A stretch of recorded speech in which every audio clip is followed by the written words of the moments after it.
Nuevamente voy a presentarles a todos ustedes al doctor Atahualpa Oviedo. Él viene desde el Ecuador y ha editado un texto. Este es el libro que va a ser presentado en la Universidad Mayor de San Andrés, pero estamos ya con el doctor Atahualpa Oviedo. ¿Cómo está, Atahualpa? Bienvenido a la tribuna. Muchas gracias, un saludo para todos. Estoy muy contento de estar en este canal que siempre me acoge con mucho cariño cada vez que vengo a Bolivia. Ahora, a ver, pongámoslo esto en términos actuales, Atahualpa. En determinada época surge el capitalismo como una gran respuesta a los deseos de desarrollo y de vivir bien de la humanidad, ¿verdad? Tiene algunos logros, pero que después comienzan a ser contraproducentes. Y entonces surge después el socialismo como una respuesta a ese modelo capitalista, planteando otras ideas que tienen la misma finalidad de lograr el bienestar en el ser humano. Y sin embargo, ambos modelos demuestran que no son la respuesta. Y entonces se comienza a elaborar un tercer modelo. ¿Y tú crees que el mundo andino, los pueblos antiguos, pueden aportar con este tercer modelo? Definitivamente, recordemos que este proceso se inicia cuando surge el mercado, cuando surge el dinero, cuando surge la escritura. Ahí empieza un proceso en donde los comerciantes que van llevando los productos de un lugar a otro, después van llevando costumbres, culturas, conocimientos, y por lo tanto después se va concentrando cada vez más en lo que se llama el excedente de la producción, y se va surgiendo este modelo que después va a tener diferentes nombres que le llamarán esclavismo, feudalismo, capitalismo, socialismo, pero que no son más que formas a través de las cuales se ha ido simplemente haciendo cambios en los modelos de dominación, porque siempre ha habido un sector social que se ha impuesto al otro. Entonces, en este sentido, hemos pasado de crisis en crisis y llegamos a los momentos actuales en donde ninguna de esas experiencias han logrado resolver. Entonces, desde ahí es que renace la esperanza, la posibilidad, el sueño de un nuevo sistema. Pero no, la idea no es lanzarnos tampoco a un nuevo experimento, porque si no seguiríamos lo mismo, sino la idea es recuperar toda una experiencia acumulada, todo un bagaje de conocimientos. No podemos despreciar, desdeñar a nuestros ancestros, a nuestros abuelos y pensar que nosotros somos superiores y en ese sentido creer que nosotros estamos inventando el agua tibia, cuando hay todo un proceso, un camino recorrido que ha ido tejiendo la humanidad y que hoy renace. Entonces todos aquellos grupos que hoy, por ejemplo, defienden la ecología, el medio ambiente, el feminismo, la diversidad sexual, el misticismo, el relativismo, y que todos hoy son parte de lo que se llama el fenómeno del despertar de la conciencia, en la cual hay muchos científicos que se inscriben, básicamente los físicos cuánticos, los físicos relativistas, la neurociencia, los psicólogos transpersonales, todos ellos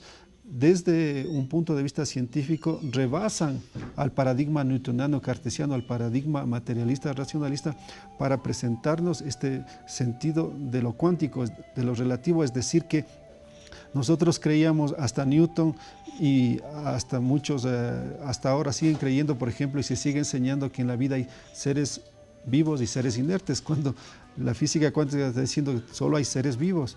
Hay otros que todavía se siguen manejando por la ley de la causalidad, es decir, creer de que hay una causa que origina un efecto. Efectivamente sucede hasta en un ámbito físico, pero en un nivel cuántico no funciona así. Y la cuántica está demostrando que quien sostiene al mundo material es el mundo relativista cuántico, es decir, eso que se llama lo invisible desde el mundo andino. Entonces todo surge desde ese mundo invisible y después se materializa, se condensa, es decir, entender lo que ha dicho Einstein. ¿Qué dijo Einstein? Todo es energía, no hay nada más que energía. ¿Y qué es la materia? Es energía condensada. Entonces tenemos que replantearnos y reformular, por lo tanto, la economía, la política, la sociedad. Y eso no lo entienden los políticos, los economistas. Siguen ellos en el paradigma newtoniano cartesiano. Entonces tenemos que actualizarnos y tenemos que mirar desde otros elementos, y eso implica el relativismo, es decir, una visión horizontal, transversal, no vertical de arriba para abajo, de una imposición de un sector, de unos iluminados y unos elegidos, no, sino de un proceso que se va generando desde las bases, y son el pueblo en la cotidianidad, en la comunidad, la que va generando este nuevo sistema al que nosotros hoy le denominamos vitalismo, en referencia al Kausai. Correcto. Atahualpa, ese sería el sentido, ¿verdad?, de este otro gran principio de avanzar mirando atrás. Es decir, nosotros avanzamos siempre en base a la experiencia adquirida, ¿verdad? Efectivamente, hay un principio o hay una frase muy linda que me gusta: si no sabes a dónde vas, regresa a ver de dónde vienes. Es obvio, es decir, hemos perdido el horizonte, no sabemos a dónde vamos, es decir, hemos caído en un materialismo, en un consumismo, y que por lo tanto creemos que vamos a resolver los problemas adquiriendo más bienes materiales. Y eso es la paradoja, ¿no?, de los países industrializados que han llegado a un nivel de materialismo en donde tienen una serie de elementos, de bienes, pero su espíritu, sus emociones, su sensibilidad no encuentra respuestas, y por eso recurren a drogas, recurren a una serie de formas. De ahí que los países que más utilizan depresivos son los países europeos, los países supuestamente desarrollados, son los que consumen. Los índices son alarmantes de la cantidad de depresivos que consumen, además pueblos obesos, pueblos que están evidenciando una serie de enfermedades de la civilización. Correcto. En pocas palabras, Atahualpa, ¿cómo definirías tú esto del vivir bien, del Sumak Camaña o del Sumak Kausai en quechua? ¿Cómo lo definirías? Primero, para mí es importante aclarar que una traducción para mí más acorde, y que no solamente es un problema de concepto sino de fondo, es establecer que es vivir en armonía. Hoy el gobierno de Bolivia habla del vivir bien, en Ecuador hablan del buen vivir, pero eso para mí significa quedarnos en el buen vivir de los griegos clásicos, o de la buena vida romana, o del bienestar norteamericano, es decir, simplemente quedar que el problema es de buenos y malos. Entonces hay unos que son buenos, otros son malos, y por lo tanto los buenos tienen que ganar a los malos. ¿Y quiénes son los malos? Siempre los otros. Cada uno se cree el verdadero. Correcto. Y por lo tanto nos quedamos en ese mismo problema. En cambio, cuando estamos planteando armonía, equilibrio, consenso, concertación, estamos buscando la conciliación, correcto, estamos buscando el aporte mutuo y no la superposición. Tú no definirías, sino la traducción la establecerías como el vivir en armonía. Eso implica, por lo tanto, correcto, un concepto que implica una posición, una actitud frente a la vida en donde no buscamos la superposición. Que, por ejemplo, ¿qué es la democracia? Las mayorías se sobreponen a las minorías, gana quienes votan, y de acuerdo a la dictadura del voto, ellos se imponen. Y quienes pierden, ¿qué tienen que hacer? Seguir esperanzados que en algún momento dado se entrarán. Correcto. Y ahora entonces, ¿cómo se realiza esto de vivir en armonía? Porque no estamos hablando solamente de las relaciones sociales, ¿verdad? Vivir en armonía es un concepto mucho más amplio. Exactamente, no es simplemente un modo de producción, no es un modelo social, es un concepto de vida, es entender que hay una posición frente a todas las variables que implican la vida. Entonces no es simplemente preocuparme de la economía, de la política, de la sociedad, sino de todos en una forma sistémica, global, y por lo tanto yo asumo una posición en donde busco armonizar, equilibrar. ¿Qué pasa, por ejemplo, en el capitalismo o en el socialismo? Tiene una visión antropocéntrica y economicista. Su propósito es producción. ¿Qué dicen los unos? Que para resolver los problemas humanos, mayor producción, mayor riqueza económica, y por lo tanto va a haber fuentes de trabajo y todos van a tener satisfechas sus necesidades. Es el discurso capitalista. El socialismo, ¿qué dice? Simplemente lo mismo, pero dicen que toda esa producción hay que distribuirlo de mejor manera, y con eso nos quedamos en el problema de que es económico. Pero si fuera económico, los países de riqueza de gran alta rentabilidad ya hubieran resuelto sus problemas humanos. Y no es así. Estamos viendo, además ahora, la crisis que están viviendo fue un espejismo, una ilusión de 30 años, que fue esto lo que llamaron el desarrollo, pero que simplemente fue un momento. Ahora ya están llevando las consecuencias. ¿Por qué?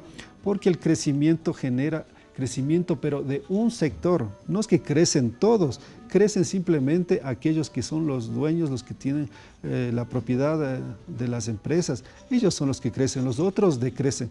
Tanto es así que hoy actualmente en los países como España, etcétera, ¿quiénes están en crisis? El pueblo. ¿Quiénes están en ventaja, en bonanza? Los ricos. ¿Por qué no es que ha desaparecido la riqueza? La riqueza se ha ido a un sector y ese sector es el que ha concentrado. Ese es el desarrollo económico, que desarrolla y permite que cierto sector, un grupo, concentre la riqueza a través de la especulación financiera y de otros ámbitos. Bueno, entonces se trata de vivir armonía no solamente en la sociedad, sino también en armonía con la naturaleza, ¿verdad? Bueno, y Atahualpa, a ver, para ir a algo práctico, ¿cómo tú analizarías este debate que hay en Bolivia actualmente, el de pasar una carretera por un parque nacional, por el núcleo de un territorio indígena, con el pretexto de desarrollo? Efectivamente, ese es un ejemplo concreto y donde nos asume una posición de cuál verdaderamente es nuestro sentido de la vida. Es decir, podemos decir muchas cosas, hay palabras bonitas que se escuchan en los gobiernos, pero ya en los actos seguimos con una política extractivista, una política economicista, una política productivista, y por lo tanto seguimos en lo mismo. Entonces se habla de la defensa de la Pachamama, de la Madre Tierra, pero por otro lado se está haciendo lo contrario. ¿Bajo qué argumento? Que necesitamos más recursos financieros, ¿no es cierto? Ese es el recurso. Entonces, no importa destruir algo, no importa terminar con un modelo, con unas comunidades que han sobrevivido, que han guardado un estilo de vida, por simplemente tener más dinero. ¿Para qué? Para servir al capital extranjero, porque ¿a dónde se va? Si por ejemplo se va a explotar la madera, el oro, el petróleo, entonces, ¿quiénes son los que compran? Los países consumistas. Entonces seguimos fomentando el consumismo, entonces se sigue aumentando el calentamiento global y por lo tanto es un pretexto, es una mentira hablar de la madre tierra. Entonces seguimos en lo mismo. ¿Y qué? A pretexto de que necesitamos más recursos para un desarrollo. ¿Cuál desarrollo? ¿Qué es lo que hemos visto? ¿Cuál ha sido la experiencia de nuestros pueblos? Que llegan a esos lugares las grandes compañías y inmediatamente con ellos llega la explotación, llega la miseria, llega después la drogadicción, llega después la prostitución, llega la delincuencia. Esos son nuestros pueblos. ¿Y qué pasa con nuestra gente? Nuestra gente simplemente, a pretexto de que le dan una fuente de trabajo, es simplemente la explotación de la mano de obra barata. Y como consecuencia, ese pueblo simplemente pasa a depender de las compañías. Reciben migajas y las compañías se van llevando la mayoría y simplemente dicen que han creado una fuente. Para mí es una explotación nada más. Correcto. Entonces seguimos en lo mismo, es la misma maniobra de siempre. Hemos vivido durante todos estos 500 años diferentes modelos que se han ido reencauchando, simplemente modificándose, pero siempre esquematizados en el mismo modelo para beneficiar a un sector. Entonces no estamos yendo al fondo, a la raíz, y eso es para mí peligroso y por lo tanto este sistema puede después ser simplemente una moda más, como yo escucho a mucha gente, eso es del vivir bien, entonces ¿para qué quiero vivir ese vivir bien? ¿Para qué quiero ese suma camaña si es lo mismo?